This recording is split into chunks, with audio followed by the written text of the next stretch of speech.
Apocalypse आने से ठीक पहले रीबर्थ लेने के बाद मैंने सबसे पहला काम किया स्कूल की आर्टिफिशियल लेक में मौजूद ब्लू रिंग्ड ऑक्टोपस को निगल जाना, क्योंकि बहुत जल्द पूरी दुनिया के सभी जीव जंतु भयानक म्यूटेशन से गुजरने वाले थे। घर के पालतू गोल्डन रिट्रीवर खूंखार नुकीले दांतों वाले मॉन्स्टर्स में बदल जाएंगे, तालाबों में रहने वाली साधारण मछलियों के इंसानी पैर उगाएंगे, यहाँ तक कि सड़क किनारे खड़े पेड़ों पर भी ऐसी वाइन्स उगेंगी जो इंसानी मांस खाएंगी। और जिस ब्लू रिंग्ड ऑक्टोपस को मैं निगलने वाला था वो मेरे पिछले जीवन में डीप सी के एक अजय मॉन्स्टर में विकसित हुआ था। म्यूटेशन शुरू होने से पहले उसे निगलकर ही मैं उसके साथ फ्यूज हो सकता था और उसकी एवोल्यूशनरी पावर हासिल कर सकता था। अभी मेरा रीबर्थ प्रलय से ठीक 2 घंटे पहले हुआ था। मैंने बिना समय गंवाए क्लासरूम की खिड़की खोली और 3rd फ्लोर से सीधे नीचे छलांग लगा दी। जमीन पर उतरते ही मैं स्कूल की आर्टिफिशियल लेक की ओर पूरी ताकत से दौड़ पड़ा। मेरे पिछले जीवन में यह ब्लू रिंग्ड ऑक्टोपस एक बायोलॉजिकल स्पेसिमेन था जिसे इसी आर्टिफिशियल लेक में पाला गया था। प्रलय आने से ठीक पहले संयोगवश इसने एक हाई एनर्जी क्रिस्टल का टूटा हुआ टुकड़ा निगल लिया था। यही वह चीज थी जिसने इसके भयानक इवोल्यूशन की शुरुआत की थी, लेकिन मैं उस सुनहरे अवसर को खो चुका था। म्यूटेशन के शुरुआती चरण में कोई खास पावर हासिल न कर पाने के कारण मैं सिर्फ एक लो लेवल सर्वाइवर बनकर रह गया था और अंत में मैं इसी विशाल ऑक्टोपस का शिकार बन गया था। आखिरकार मैं आर्टिफिशियल लेक तक पहुंच गया। एक सड़ी हुई फिशी स्मेल ने मेरी नाक पर हमला किया। झील की सतह हरे शैवाल और मरी हुई मछलियों की मोटी परत से ढकी हुई थी। मैंने एक कदम आगे बढ़ाया, गहरी सांस ली और बिजली जैसी तेज निगाहों से पूरे पानी का निरीक्षण किया। हम बाहर आ जाओ, मुझे अच्छी तरह पता है कि तुम कहाँ छिपे हो। मेरे पिछले जीवन की यादों के अनुसार बायोलॉजी टीचर की लापरवाही के कारण यह ऑक्टोपस लेबोरेटरी एक्वेरियम से भाग निकला था, फिर सीवर सिस्टम से होते हुए इस झील तक पहुंच गया और यहाँ आकर यह अक्सर झील की तलहटी में पड़ी एक परित्यक्त प्लास्टर स्टैच्यू के नीचे छिपा रहता था। वह स्टैच्यू आर्ट डिपार्टमेंट के छात्रों द्वारा फेंकी गई डेविड की मूर्ति थी। बिना एक पल भी गंवाए मैंने अपने जूते उतारे और सीधे गंदे पानी में उतर गया। कीचड़ ने तुरंत मेरे टखनों को निगल लिया। मैं धीरे धीरे पानी के भीतर टटोलता रहा। अचानक मेरी उंगलियां किसी कठोर चीज से टकराईं। प्लास्टर स्टैच्यू मिल गई। मैंने अपनी सांस रोकी, आखिरी बार गहरी सांस ली और सीधे पानी के अंदर गोता लगा दिया। अंडर वाटर वर्ल्ड अंधेरा और डरावना था। प्रदूषित पानी मेरी आंखों में बुरी तरह चुभ रहा था, लेकिन दर्द की परवाह किए बिना मैंने अपनी आंखें पूरी तरह खोल रखी थीं। मैं अंधेरे में आकृतियों को पहचानने की कोशिश कर रहा था। कुछ ही सेकंड बाद डेविड की प्लास्टर स्टैच्यू मेरे सामने दिखाई दी। उसका आधा सिर कीचड़ में दबा हुआ था और उसकी खाली आई सॉकेट्स के भीतर हल्की नीली रोशनी टिमटिमा रही थी। ब्लू रिंग्ड ऑक्टोपस के विशिष्ट वार्निंग कलर्स। वह बेहद छोटा था, मुश्किल से मेरी हथेली जितना। उसका शरीर चमकीले नीले रिंग से ढका हुआ था। उसकी टेंटिकल्स पानी की धारा के साथ धीरे धीरे हिल रही थीं। वह एक साथ सुंदर भी था और बेहद घातक भी। लेकिन कौन सोच सकता था कि यही नाजुक सा दिखने वाला जीव सिर्फ 2 घंटे बाद पूरे शहर को निगल जाने वाला नाइटमेयर बन जाएगा। मेरा दिल इतनी तेजी से धड़क रहा था मानो सीने से बाहर निकल आएगा। यही है सीड ऑफ द एबस। मैंने धीरे धीरे अपना हाथ आगे बढ़ाया। ब्लू रिंग्ड ऑक्टोपस को तुरंत खतरे का एहसास हो गया। उसके शरीर पर बने नीले रिंग्स अचानक चकाचौंध कर देने वाली रोशनी से चमक उठे। उसकी सभी टेंटिकल्स तन गईं, मानो वह पूरी तरह अटैक मोड में आ चुका हो। उसका जहर इतना खतरनाक था कि किसी भी एडल्ट इंसान को कुछ ही मिनटों में मार सकता था। ये सचमुच अपनी जान दांव पर लगाने जैसा था, लेकिन मैं पीछे नहीं हटा। जैसे ही ऑक्टोपस ने खुद को जोर से आगे धकेला और मुझ पर हमला करने की कोशिश की, मैंने दोनों हाथ तेजी से बंद कर दिए। छपाक! उसका मुलायम और फिसलन भरा शरीर मेरी पकड़ में आ चुका था। ऑक्टोपस पागलों की तरह छटपटाने लगा। उसके सकरर्स मेरी हथेलियों से कसकर चिपक गए। उसकी जहरीली बीक मेरी त्वचा को भेदने की कोशिश कर रही थी, लेकिन मैंने अपनी पकड़ बिल्कुल ढीली नहीं की। मैंने झील की तलहटी से जोरदार लात मारी और पानी से बाहर निकल आया। मेरे चेहरे पर लगभग पागलपन भरी खुशी फैल गई। हाँ, पकड़ लिया। लेकिन अगले ही पल एक तेज चुभन मेरी हथेली में महसूस हुई। उसने मुझे काट लिया था। तुरंत मेरी पूरी बांह सुन्न पड़ने लगी। पॉइजन तेजी से मेरे शरीर में फैल रहा था। अगर जल्द कुछ नहीं किया तो मैं मर जाता। सांस लेना मुश्किल हो रहा था, लेकिन घबराने के बजाय मैं बस हल्का सा मुस्कुराया। Poison, perfect. मैं तो यही चाहता था। मैंने अपने हाथ में मौजूद उस खूबसूरत लेकिन जानलेवा जीव को देखा और फिर ऐसा फैसला लिया जिसे सुनकर कोई भी सामान्य इंसान उल्टी कर दे। मैं स्कूल बायोलॉजिकल गार्डन के एक सुनसान टूल शेड की ओर भागा। दीवार के सहारे नीचे बैठ गया। मेरा बायां हाथ लगभग पूरी तरह सुन्न हो चुका था। लकवे की ठंडी लहरें मेरी नसों में रेंग रही थीं। ऐसा लग रहा था जैसे ठंडी चींटियों का झुंड मेरे शरीर के भीतर दौड़ता हुआ सीधे मेरे दिल की ओर बढ़ रहा हो। ब्लू रिंग्ड ऑक्टोपस का पॉइजन टेट्रोडोलोटॉक्सिन एक बेहद शक्तिशाली न्यूरोटॉक्सिन है। मेरी नजर धीरे धीरे धुंधली होने लगी। सांसें भारी होती जा रही थीं, लेकिन मेरे हाथ में मौजूद ऑक्टोपस अभी भी बेतहाशा तड़प रहा था। उसकी टेंटलस मेरी कलाई पर कसकर लिपटी हुई थी। नीले रिंग्स अंधेरे में चमक रहे थे, मानो मेरी मूर्खता का मजाक उड़ा रहे हों। समय खत्म हो रहा है। मैंने अपनी घड़ी पर नजर डाली। प्रलय आने में सिर्फ 1 घंटा बाकी था, लेकिन अब और इंतजार नहीं किया जा सकता था। ऑरोरा एनर्जी के विस्फोट से पहले इस पॉइजन का मेरे शरीर में पूरी तरह समाना जरूरी था, वरना मैं म्यूटेशन शुरू होने से पहले ही मर जाता। मैंने धीरे से बुदबुदाया, या तो मैं तुम्हें खाऊंगा या फिर तुम्हारे हाथों खाया जाऊंगा। मेरी आवाज पहले ही लड़खड़ाने लगी थी। मैंने उस गीले, ठंडे और अब भी तड़प रहे जीव को घूरा, फिर बिना किसी झिझक के अपना मुंह पूरा खोल दिया और उसे अंदर डाल लिया। उफ, वह एहसास शब्दों से परे था। बर्फ जैसा ठंडा, बेहद चिपचिपा, मानो मैंने जीवित पारे का एक गोला निगल लिया हो। जैसे ही वह मेरे मुंह के अंदर पहुंचा, वह बुरी तरह छटपटाने लगा। उसकी आंखों टेंटिकल्स फैल गईं और मेरे गालों के अंदरूनी हिस्सों से कसकर चिपक गईं। अचानक मेरे भीतर उल्टी करने की तीव्र इच्छा उठी। यह इंसानी शरीर की एक स्वाभाविक प्रतिक्रिया थी, लेकिन मैं जानता था अगर मैंने उसे बाहर निकाल दिया तो सब खत्म हो जाएगा। उल्टी मत करना, मैंने खुद को आदेश दिया। अपने गले को दोनों हाथों से कसकर पकड़ लिया। मेरी आंखें खून से भर गईं। सिर में दबाव इतना बढ़ गया कि लगता था आंखें बाहर निकल आएंगी। फिर मैंने अपनी जीभ और गले की मांसपेशियों का इस्तेमाल करते हुए उस जीवित प्राणी को जबरदस्ती नीचे धकेलना शुरू किया। गल्प, एक रोंगटे खड़े कर देने वाली आवाज के साथ ऑक्टोपस मेरी एसोफेगस से नीचे उतर गया, लेकिन वह अभी भी संघर्ष कर रहा था। मैं उसे साफ महसूस कर सकता था। उसका पूरा शरीर मेरे गले के अंदर रेंगता हुआ नीचे जा रहा था। हर इंच ऐसा महसूस हो रहा था जैसे मैं मुट्ठी भर रेजर ब्लेड्स निकल रहा हूँ। लेकिन ये तो सिर्फ शुरुआत थी। जैसे ही जीवित ऑक्टोपस मेरे पेट में पहुंचा, असली नरक शुरू हो गया। स्टमक एसिड के संपर्क में आते ही वह पागलों की तरह तड़पने लगा। वह मेरे पेट के अंदर काट रहा था, फड़फड़ा रहा था और बाहर निकलने की कोशिश कर रहा था। मैं दर्द से फर्श पर सिकुड़ गया। पास पड़ी टूटी हुई लकड़ी का टुकड़ा दांतों में दबा लिया। मेरे गले से अनियंत्रित दर्द भरी दहाड़ निकलने लगी। उसी समय ब्लू रिंग्ड ऑक्टोपस का पॉइजन भी पूरी ताकत से फूट पड़ा। मेरा दिल एक धड़कन के लिए रुक गया, फिर पहले से कहीं ज्यादा तेजी से धड़कने लगा। उल्टी गिनती शुरू हो चुकी थी। 10। उसी समय बाहर का आसमान अचानक बदल गया। चमकती हुई दोपहर मानो एक पल में निगल ली गई हो। सूरज की रोशनी गायब हो गई। उसकी जगह पूरे आसमान पर एक भयावह राक्षसी पर्पल ग्लो छा गई। ऊपर मौजूद बादल मानो किसी अदृश्य शक्ति द्वारा फाड़ दिए गए हों। अगले ही पल अनगिनत ऑनरोरा स्ट्रीम्स झरनों की तरह आसमान से नीचे गिरने लगी। पूरा आकाश रंग बिरंगी लेकिन डरावनी रोशनी से भर गया। हवा में स्टैटिक इलेक्ट्रिसिटी की तीखी आवाजें गूंजने लगी, मानो पूरा वातावरण चीख रहा हो। वह हाई डायमेंशनल एनर्जी, वह मेंटल टाइड आखिरकार आ चुका था। अपोकैलिप्स शुरू हो चुका था। धड़ाम, ऊर्जा का एक विशाल प्रवाह सीधे टूल शेड की छत को भेदता हुआ मेरे शरीर में घुस गया। उसी क्षण मेरे भीतर मौजूद पॉइजन, ऑक्टोपस डीएनए और ह्यूमन डीएनए एक साथ प्रतिक्रिया करने लगे। ऑरोरा एनर्जी ने उन्हें आपस में जोड़ना शुरू कर दिया। फिर फ्यूजन शुरू हुआ। मेरे मुंह से दर्द भरी चीख निकल गई। ऐसा लग रहा था जैसे मेरे शरीर की हर कोशिका को तोड़कर दोबारा बनाया जा रहा हो। मेरी नसों में आग दौड़ रही थी। हड्डियां चरमराने लगी, मांसपेशियां फटने और फिर जुड़ने लगी। पूरे शरीर में असहनीय दर्द फैल गया। मेरी त्वचा पर अचानक महीन अर्धपारदर्शी स्केल्स उभर आए। वे कुछ क्षणों तक चमकते रहे, फिर धीरे धीरे त्वचा के भीतर समा गए। लेकिन बदलाव रुका नहीं। क्रैक, मेरी रीढ़ की हड्डी से हड्डियां टूटने जैसी भयानक आवाज आई। ऐसा लगा जैसे मेरी पीठ के अंदर कोई जीव जाग चुका हो और बाहर निकलने की कोशिश कर रहा हो। मेरी पूरी स्पाइन सांप की तरह मरोड़ खाने लगी। हर जोड़ अपनी जगह बदल रहा था। मैं दर्द से जमीन पर लौटने लगा, लेकिन उसी दर्द के बीच मुझे एक और चीज महसूस हुई। भूख, एक ऐसी भूख जो मैंने पहले कभी महसूस नहीं की थी। वह साधारण भूख नहीं थी। वह हंगर इतनी गहरी थी कि मानो पूरी दुनिया को निगल जाना चाहती हो। मेरे पेट में मौजूद ऑक्टोपस आखिरकार शांत हो गया था, लेकिन उसकी जगह एक नया प्रेडेटर जन्म ले चुका था। कुछ मिनट बाद मैं धीरे धीरे जमीन से उठ खड़ा हुआ। मेरी सांसें भारी थीं, लेकिन मेरा शरीर पहले जैसा नहीं रहा था। मैं खुद को पहले से कहीं ज्यादा शक्तिशाली महसूस कर रहा था। उसी समय बाहर से चीखें सुनाई देने लगी। बचाओ, कोई मदद करो, ये कुत्ता पागल हो गया है। मेरा हाथ चला गया। पूरा कैंपस चीखों से भर चुका था। फिर स्कूल का पीए सिस्टम अचानक चालू हुआ। कुछ सेकंड तक हल्का बैकग्राउंड म्यूजिक बजता रहा, लेकिन अगले ही पल वह अचानक बंद हो गया। उसकी जगह एक घबराई हुई अनाउंसमेंट सुनाई दी। सभी स्टूडेंट्स अपनी क्लासरूम्स के अंदर रहें। दोहराया जाता है, कोई भी बाहर न निकले। घोषक की आवाज कांप रही थी। फिर अचानक वह चिल्लाया, ये क्या है? मुझसे दूर रहो।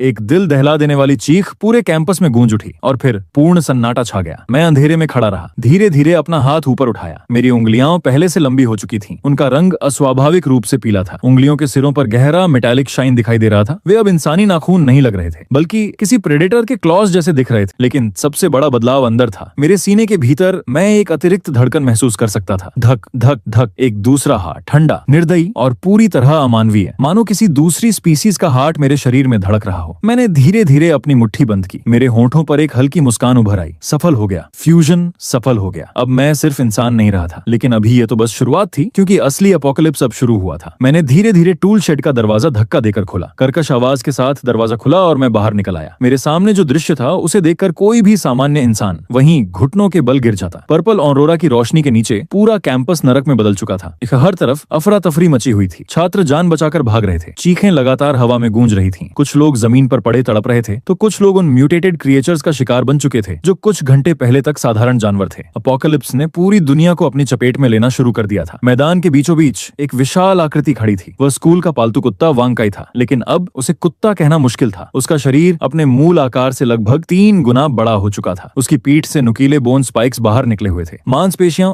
अस्वाभाविक रूप से फूल चुकी थीं। उसकी लाल चमकती आंखों में केवल खून और हिंसा की भूख दिखाई दे रही थी। उसने एक जिम टीचर का गला अपने विशाल जबड़ों में दबा रखा था। बेचारा टीचर किसी टूटी हुई गुड़िया की तरह हवा में झूल रहा था। अगले ही पल वांग-काई ने उसे जमीन पर दे मारा। धड़ाम! हड्डियों टूटने की आवाज पूरे मैदान में गूंज उठी। चारों तरफ खून बिखर गया। लेकिन तभी उस मॉन्स्टर डॉग को अचानक कुछ महसूस हुआ, मानो उसे किसी और भी भयानक चीज की गंध मिल गई हो। उसने धीरे धीरे अपना सिर घुमाया। उसकी लाल आंखें सीधे मुंह पर आकर टिक गईं। कुछ सेकंड तक हमारी नजरें आपस में टकराती रहीं। फिर एक अजीब घटना हुई। वह कांपने लगा, लेकिन वह उत्साह नहीं था, वह डर था। खालिस आदिम और गहरा डर। उसकी बीस्ट इंस्टिंक्ट्स उसे लगातार चेतावनी दे रही थी। भागो, अभी भागो। तुम्हारे सामने खड़ा प्राणी तुमसे कहीं ज्यादा खतरनाक है। तुम शिकारी नहीं हो, तुम शिकार हो। वांग-काई की पूंछ अनजाने में नीचे झुक गई। उसका विशाल शरीर हल्का हल्का कांपने लगा। मैंने उसे शांत नजरों से देखा। मेरे भीतर की भूख फिर जाग उठी। वह हंगर लगातार मेरे दिमाग में फुसफुसा रही थी। खा जाओ, उसे खा जाओ। मैं धीरे धीरे मुस्कुराया, लेकिन वह मुस्कान इंसानों जैसी नहीं थी। मेरे होंठ अस्वाभाविक रूप से ऊपर उठने लगे और ऊपर उठते ही मेरे मुंह के अंदर मौजूद 2 कतारों वाले घने नुकीले आरी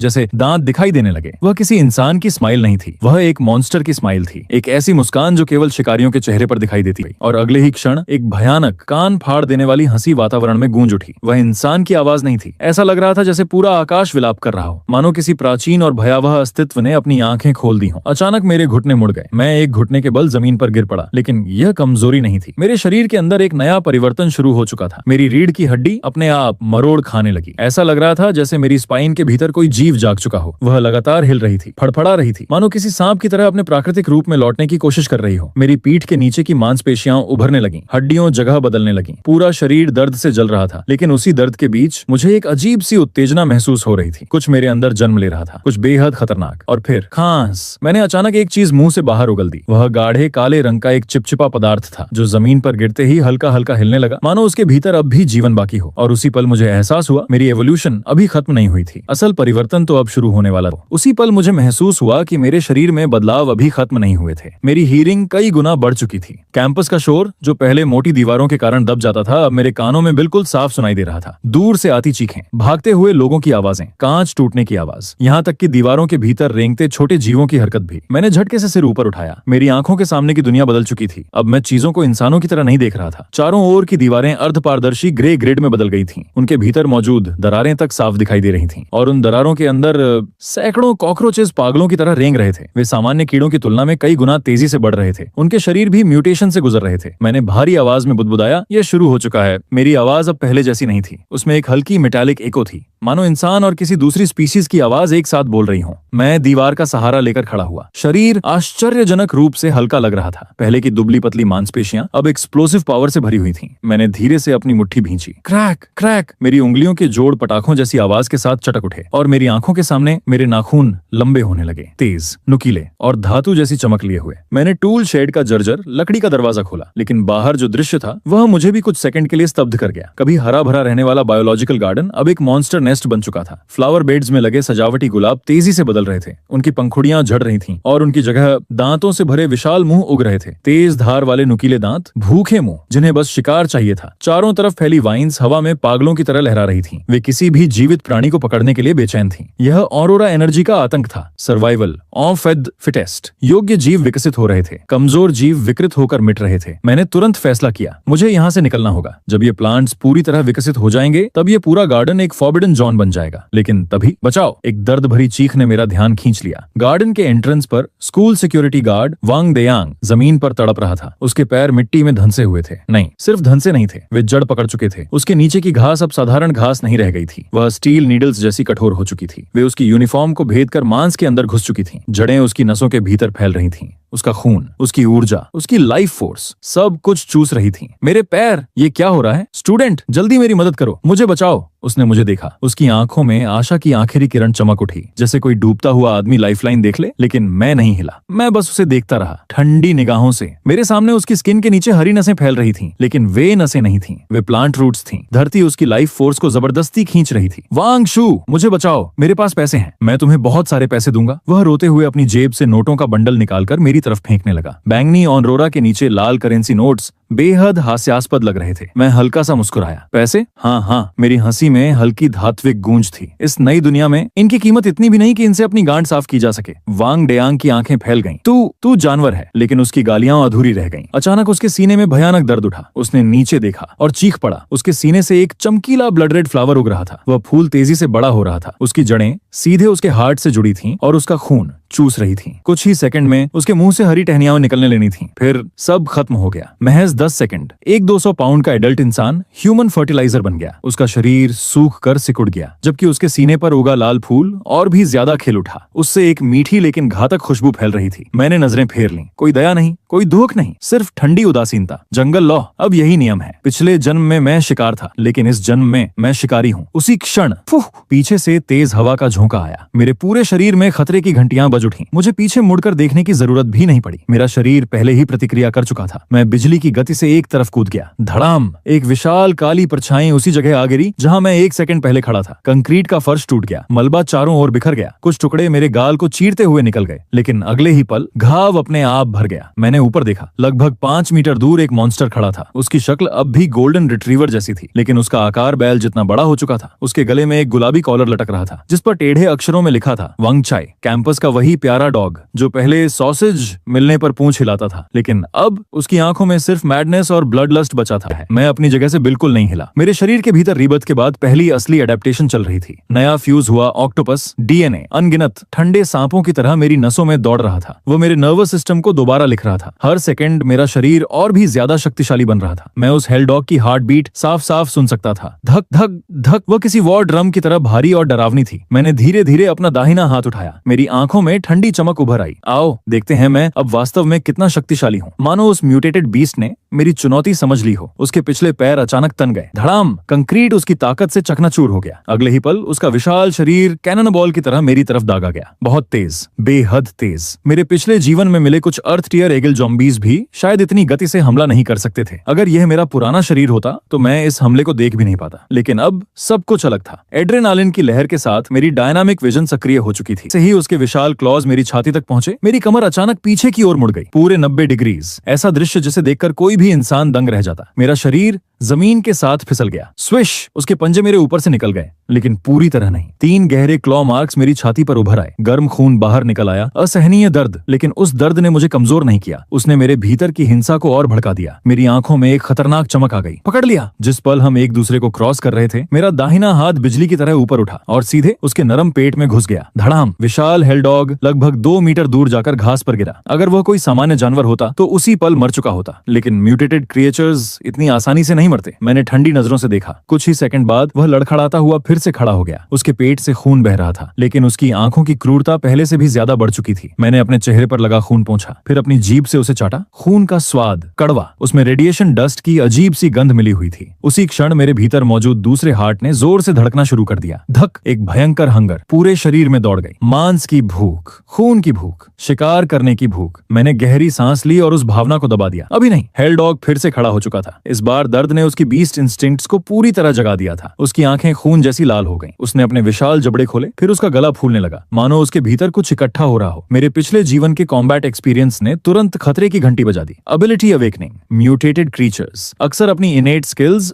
बिना किसी ट्रेनिंग के जगह लेते थे। मैं बिना 1 सेकंड घंवाए बगल की दीवार की तरफ कूद गया। अगले ही पल फ्वाश! हेल डॉग के मुंह से पीले हरे एसिड बाइल का विस्फोट हुआ। तेजाब की पूरी धारा उस जगह पर गिरी जहां मैं अभी खड़ा था। घास तुरंत काली पड़ गई। मिट्टी धुआं छोड़ने लगी। अगर वह मेरे शरीर पर लगता तो मांस समेत हड्डियां भी गल जाती। मैं दीवार के पीछे छिप गया। तेजी से सांसें भरने लगा। मेरे पास अभी लॉन्ग रेंज अटैक नहीं है, मुझे इसके करीब जाना होगा, लेकिन यह एसिड ब्रेथ बहुत बड़ी समस्या है। तभी हेल डॉग धीरे धीरे कोने से घूमकर सामने आया। उसकी चाल अब पहले जैसी पागल नहीं थी। वह सावधान हो चुका था, एक शिकारी की तरह। उसका गला फिर से फूलने लगा। वही घिनौनी गरगराहट। वह दूसरे एसिड ब्लास्ट की तैयारी कर रहा था। मेरी पीठ दीवार से लगी हुई थी। भागने का कोई रास्ता नहीं बचा था। मैंने धीरे धीरे सांस छोड़ी, फिर मुस्कुराया। अगर बच नहीं सकता तो तुम्हारा मुंह ही बंद कर देता हूँ। अगले ही पल मैंने पीछे हटने के बजाय हमला कर दिया। धड़ाम! मैं सीधे हेल डॉग की ओर टूट पड़ा। शायद उसने भी इसकी उम्मीद नहीं की थी। उसकी आंखों में एक पल के लिए आश्चर्य चमका, फिर उसने अपने जबड़े और चौड़े खोल दिए। एसिड रिलीज होने में बस 1 सेकंड बाकी था। यही मौका था। मैंने अपना बायां हाथ, जिसे कपड़ों की कई परतों से कसकर लपेट रखा था, सीधा उसके मुंह के अंदर घुसा दिया। छपाक! एसिड तुरंत कपड़ों को गलाने लगा। तेजाब मेरी त्वचा तक पहुंच गया। जलन इतनी भयानक थी कि सामान्य इंसान दर्द से पागल हो जाता, लेकिन मैंने दांत भींच लिए। एक भी चीख नहीं निकली। मेरा पूरा हाथ उसके गले के भीतर धंस चुका था। एसिड बाहर निकलने के बजाय उसके अपने मुंह के अंदर फट पड़ा। हेल डॉग दर्द से तड़प उठा। वह अपना सिर इधर उधर पटकने लगा, मुझे काटने की कोशिश करने लगा, लेकिन अब बहुत देर हो चुकी थी। मेरा बायां हाथ लोहे के शिकंजे की तरह उसकी जीभ के नीचे जकड़ा हुआ था। वह खुद को छोड़ा नहीं पा रहा था। मैंने उसकी खून जैसी लाल आंखों में देखा। मेरी आंखें बर्फ जैसी ठंडी थीं। अब मेरी बारी है। अगले ही पल मेरी पीठ की मांसपेशियां हिंसक रूप से फड़कने लगीं। वे फूलने लगीं, मानो उनके नीचे कुछ जीवित हो। क्रैक क्रैक त्वचा फटने लगी, और फिर मेरे दोनों कंधों के पीछे से 2 गहरे काले चिपचिपे टेंटिकल्स बाहर फूट पड़े। उनकी सतह पर दर्जनों सकर्स लगे हुए थे। वे हवा में लहराने लगे, जिंदा,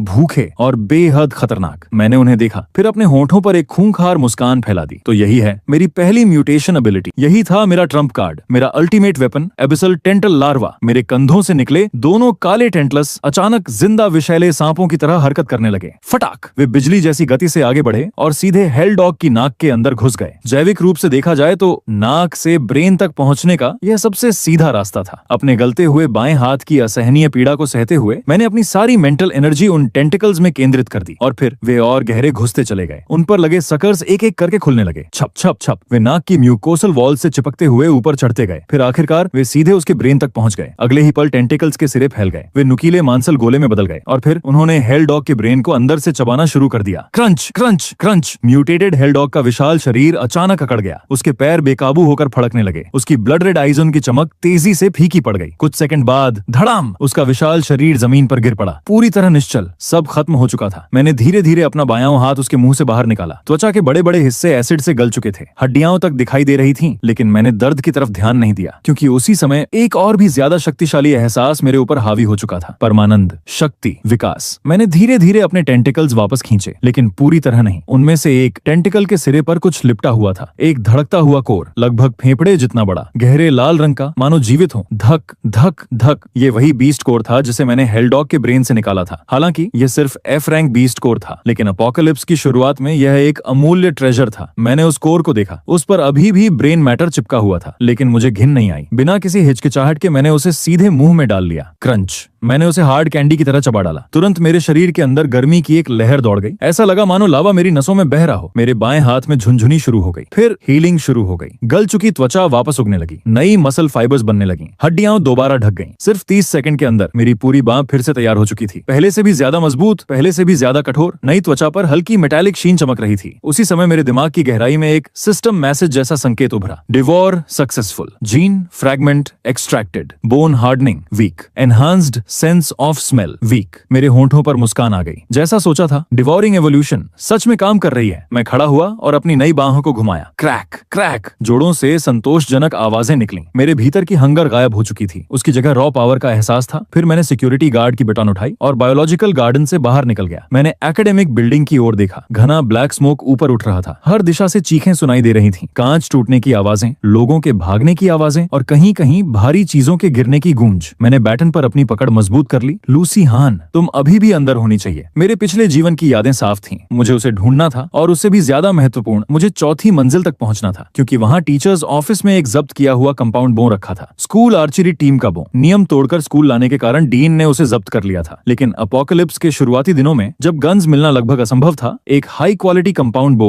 किसी डिवाइन वेपन से कम नहीं था। मैं तेजी से एकेडमिक बिल्डिंग के अंदर घुस गया, लेकिन अंदर का दृश्य सचमुच नरक था। फ्लोर पर टाइल्स नहीं थी। पूरा फर्श खून से ढका हुआ था। ऑटोमेटिक ग्लास डोर्स पहले ही टूट चुके थे। चारों ओर खून के निशान फैले हुए थे। तभी मेरी नजर फर्स्ट फ्लोर की एक क्लासरूम पर पड़ी। दर्जनों स्टूडेंट्स दरवाजे के बाहर जमा थे। वे बेतहाशा दरवाजा पीट रहे थे। दरवाजा खोलो, हमें अंदर आने दो। लेकिन अंदर मौजूद लोगों ने डेस्क और चेयर्स लगाकर एंट्रेंस ब्लॉक कर दिया था। वे किसी को अंदर नहीं आने देना चाहते थे। उस पल ह्यूमैनिटी की सारी परतें उतर चुकी थीं। अब केवल सर्वाइवल बचा था, सबसे आदिम सर्वाइवल इंस्टिंक्ट। मैं बिना रुके आगे बढ़ गया। हीरो बनने का मेरा कोई इरादा नहीं था, क्योंकि मुझे पहले ही खतरे की गंध आ चुकी थी। एक सड़ी हुई दुर्गंध, बहुत तेज, बहुत परिचित। अचानक एक स्टूडेंट ज़ॉम्बी सीढ़ियों के कोने से बाहर निकला। वह स्कूल एथलीट था, लेकिन अब उसकी स्किन बीमार ग्रे ब्लू रंग की हो चुकी थी। आंखें बाहर निकली हुई थीं, नाखून काले क्लॉज में बदल चुके थे, और सबसे खतरनाक बात, वह फिल्मों वाला स्लो ज़ॉम्बी नहीं था। था, वह स्पिरिचुअल म्यूटेशन से पैदा हुआ फास्ट ज़ॉम्बी था। धड़ाम, वह चीते की तरह भीड़ पर टूट पड़ा। एक लड़की चीख भी नहीं पाई, उसका गला एक ही झटके में फट गया। खून फव्वारे की तरह उछल पड़ा। भीड़ में तुरंत भगदड़ मच गई, लेकिन मैं शांत था। मैं भीड़ के बीच स्क्विड की तरह फिसलता हुआ आगे बढ़ता गया, हर पैनिक स्ट्रिकन स्टूडेंट को नेचुरल शील्ड की तरह इस्तेमाल करते हुए। मेरा लक्ष्य सिर्फ एक था, 4th फ्लोर, लूसी हान और कंपाउंड बो। कुछ ही देर में मैं 2nd फ्लोर की सीढ़ियों तक पहुंच गया, लेकिन वहां मेरा रास्ता रोक लिया गया। 7-8 लोग टूटे चेयर लेग्स और एक्सेस लिए खड़े थे। उनका लीडर था जियांग ब्याओ, स्कूल बुली। उसने एक्सेस उठाकर मेरी तरफ इशारा किया, वापस नीचे जाओ, दूसरी मंजिल फुल है, कहीं और जाकर मरो। मैं सीढ़ियों पर रुक गया, फिर उसकी आंखों में देखते हुए शांत आवाज में कहा, हटो, मुझे ऊपर जाना है। जियांग ब्याओ पहले एक पल के लिए रुका, फिर जोर जोर से हंसने लगा। बच्चे, तुम्हारी हिम्मत तो देखो। उसने नीचे ज़ॉम्बी से भरी लॉबी की तरफ इशारा किया, पहले वहां जाकर हमारे लिए कुछ मॉन्स्टर्स मारो, फिर शायद मैं तुम्हें ऊपर आने दूं। मैंने थकी हुई सांस छोड़ी। मैं इंसानों पर अपनी एनर्जी वेस्ट नहीं करना चाहता, लेकिन कुछ लोग मार खाए बिना सीखते नहीं। मैंने बैटन को कसकर पकड़ा और सीढ़ियां चढ़ना जारी रखा। जियांग ब्याओ का चेहरा गुस्से से लाल हो गया। तू मौत मांग रहा है, वह दहाड़ा और एक्स मेरे सिर की तरफ घुमा दी, लेकिन उसकी गति मुझे बेहद धीमी लगी। मैं अचानक आगे बढ़ा, मेरा बायां हाथ बिजली की तरह उठा और एक्स के हैंडल को पकड़ लिया। जियांग ब्याओ की आंखें फैल गईं। उसे ऐसा लगा मानो उसकी एक्स किसी स्टील वाइस में फंस गई हो। वह पूरी ताकत लगा रहा था, लेकिन एक्स हिल भी नहीं रही थी। मैंने उसकी आंखों में देखते हुए कहा, तुम बहुत धीमे हो, और अगले ही पल मेरी बटन उसके घुटने पर आ गिरी। क्रैक, हड्डी टूटने की आवाज पूरे कॉरिडोर में गूंज उठी। जियांग ब्याओ चीख भी नहीं पाया, वह घुटनों के बल गिर पड़ा। मैंने उसके बाल पकड़े और उसका सिर पूरी ताकत से दीवार पर दे मारा। धड़ाम, खून दीवार पर फैल गया। उसकी आंखें पलट गईं और वह वहीं बेहोश होकर गिर पड़ा। पूरा कॉरिडोर शांत हो गया, कोई कुछ नहीं बोला। मैंने भीड़ की तरफ देखा और कोई। 1 सेकंड के भीतर सभी लोग दीवारों से चिपक गए। रास्ता अपने आप खुल गया। मैं जियांग ब्याओ के शरीर के ऊपर से गुजरकर 3rd फ्लोर की ओर बढ़ गया, लेकिन तभी दूसरी मंजिल के कॉरिडोर से अचानक एक दिल दहला देने वाली चीख सुनाई दी और उसके तुरंत बाद धड़ धड़ धड़ गन शॉट्स। मैं वहीं रुक गया, मेरी आंखें सिकुड़ गईं। Gun shots? स्कूल में बंदूक? नहीं, वह पुलिस गन की आवाज नहीं थी। मैंने तुरंत पहचान लिया, ये किसी होममेड फायर आर्म की आवाज थी, या फिर किसी मॉडिफाइड नेल गन की। धड़ाम धड़ाम धड़ाम, गोलियों की आवाज के बीच अचानक एक जानी पहचानी चीख सुनाई दी, मदद करो, मुझे मत मारो, मैं लूसी हान हूँ। मेरी भौहें हल्की सी सिकुड़ गईं। लूसी हान तो वह सचमुच 2nd फ्लोर पर थी, और साफ तौर पर मुसीबत में भी। मेरे आमतौर पर ठंडे चेहरे पर धीरे धीरे एक अजीब मुस्कान फैल गई, थोड़ी मनोरंजक, थोड़ी क्रूर। पिछले जन्म में लूसी हान ने अपनी ब्यूटी और मैनिपुलेशन स्किल्स का इस्तेमाल करके अपोकलिप्स के शुरुआती दौर में काफी तेजी से राइज किया था। उसने अनगिनत पुरुषों को अपने इशारों पर नचाया था और आखिर में उन्हीं लोगों को मौत के मुंह में भी धकेला था। लेकिन इस जन्म में सिर्फ आधे घंटे के भीतर ही वह खुद मौत के किनारे पहुंच गई थी। दिलचस्प, बहुत दिलचस्प। मैंने 4th फ्लोर जाने का प्लान तुरंत बदल दिया। जब असली ड्रामा यहीं चल रहा है तो उसे मिस क्यों करूं? अगर लूसी हान अभी मर गई तो ये बहुत बोरिंग होगा। आखिर उसे अपने हाथों से निराशा की गहराई में धकेले बिना मेरे पिछले जन्म की अधूरी नफरत कैसे खत्म होगी? मैं भूत जैसी खामोशी से आगे बढ़ा। मेरे कदमों की आवाज तक नहीं आ रही थी। कुछ ही देर में मैं 2nd फ्लोर कॉरिडोर के आखिर में पहुंच गया। मल्टीमीडिया क्लासरूम का दरवाजा खुला हुआ था। अंदर से खून की तेज गंध आ रही थी। मैं दीवार से सट गया और धीरे से अंदर झांका। जो दृश्य दिखाई दिया वह बिल्कुल वैसा ही था जैसा एपोकलिप्स की शुरुआत में अक्सर देखने को मिलता है। क्लासरूम पूरी तरह बिखरी हुई थी, डेस्क्स उल्टी पड़ी थीं, कुर्सियां टूटी हुई थीं, चारों तरफ अफरा तफरी के निशान थे। टीचर्स प्लेटफॉर्म पर एक आदमी खड़ा था, व्हाइट लैब कोट पहने हुए। उसके हाथ में मॉडिफाइड नेल गन थी और उसकी नली से अभी भी धुआं निकल रहा था। वह था डॉक्टर झाओ, स्कूल का केमिस्ट्री टीचर। आमतौर पर शांत, विनम्र, सभ्य। स्टूडेंट्स मजाक में उसे हाइजेनबर्ग कहा करते थे, लेकिन इस समय उसकी आंखों में सभ्यता का नामो निशान नहीं था, सिर्फ पागलपन था और सत्ता की भूख। उसके पैरों के पास 2 स्टूडेंट कॉर्सेस पड़े थे, उनके माथों में लंबी स्टील नेल्स धांसी हुई थी। तुरंत मौत। कमरे के एक कोने में कई लड़कियां दुबकी हुई बैठी थीं, डर से कांपती हुई, और उनमें सबसे आगे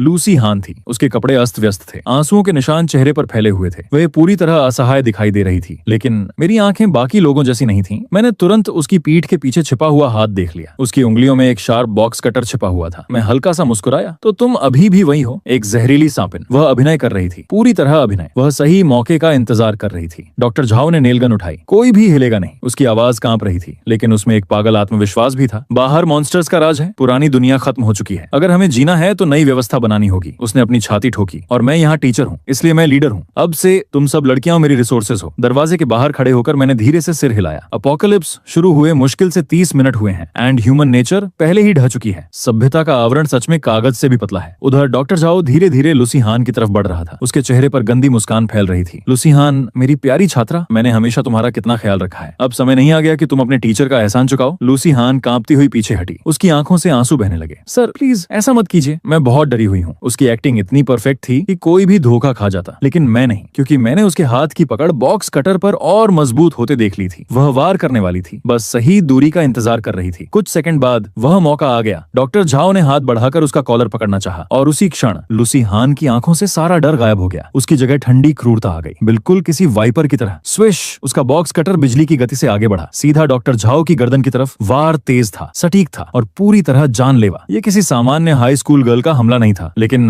डॉक्टर झाओ भी अब साधारण इंसान नहीं रह गया था। आखिरी क्षण में उसने सिर झुका लिया। ब्लेड उसकी गर्दन नहीं काट पाया, सिर्फ उसके गाल को चीर गया। खून बाहर निकल आया। कुछ सेकंड तक पूरा कमरा शांत हो गया। फिर डॉक्टर झाओ का चेहरा विकृत हो गया, उसकी आंखें पागलपन से भर गईं। तुम हरामजादी! वो दहाड़ा और तुरंत नेल गन उठाकर लूसी हान के माथे पर तान दी। क्लिक! कमरे की सारी लड़कियां चीख उठी। लूसी हान जम गई। उसके चेहरे का रंग उड़ गया। अब चाहे वह कितनी भी चालाक हो, कितनी भी निर्दयी हो, गन के सामने वह भी बेबस थी। धीरे धीरे उसकी आंखें बंद हो गईं। उसके चेहरे पर पहली बार असली निराशा दिखाई दी, मानो वह सोच रही हो, क्या यही अंत है? क्या रीबर्थ के बाद भी मैं यहीं मर जाऊंगी? और ठीक उसी पल क्लासरूम के बाहर खड़ा मैं धीरे धीरे मुस्कुराया, क्योंकि अब मंच पर प्रवेश करने का समय आ चुका था।